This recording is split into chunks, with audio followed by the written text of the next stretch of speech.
วัสดีค่ะมาเจอกับเราอีกแล้วนะคะในช่อง salanpon.com นะคะวันนี้ก็จะมาตอบคำถาม Q&A กันนะคะเดี๋ยวเรามาเริ่มคำถามแรกกันก่อนเลยนะคะคำถามแรกถามว่าชื่อจริงชื่ออะไรชื่อจริงชื่อสรัญพรชัยสวัสดิ์นะคะคำถามที่2นะคะถามว่าชื่อเล่นชื่ออะไรชื่อเล่นชื่อมิงค่ะคำถามที่3นะคะถามว่าเลขที่เท่าไหร่เลขที่18นะคะ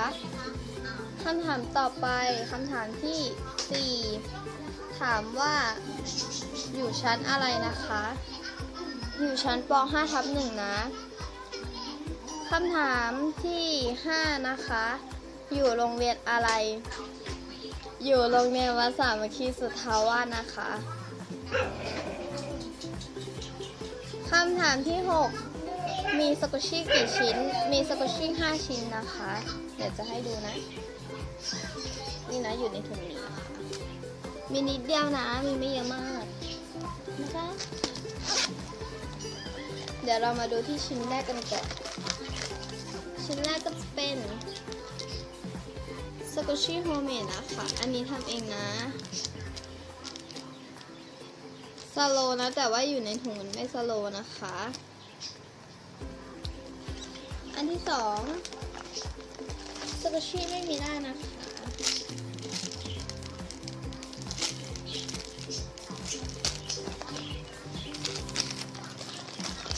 ต่อไปสกุชชี่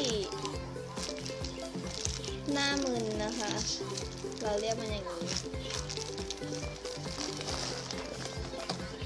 ต่อไปจะเป็นสกุชชี่อันนี้นี่นะสกุชชี่ตกใจสีเหลืองสโลนะทำแพ็กเกจเองนะคะอันนี้อันที่5ก็จะเป็นสกุชชี่หน้าบันแพนด้านะอันนี้ก็ทำแพ็กเกจเองเหมือนกันสโลนะสโลทุกอันเลยนะคะ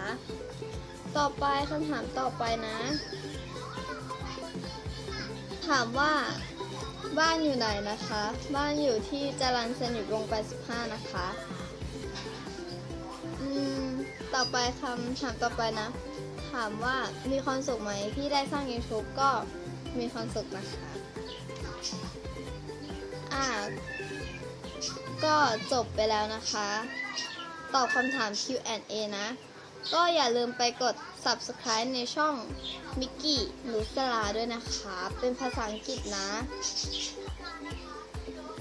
คลิปนี้เราขอลาไปก่อนบ๊ายบายเดี๋ยวเจอกันคลิปหน้าด้วยนะ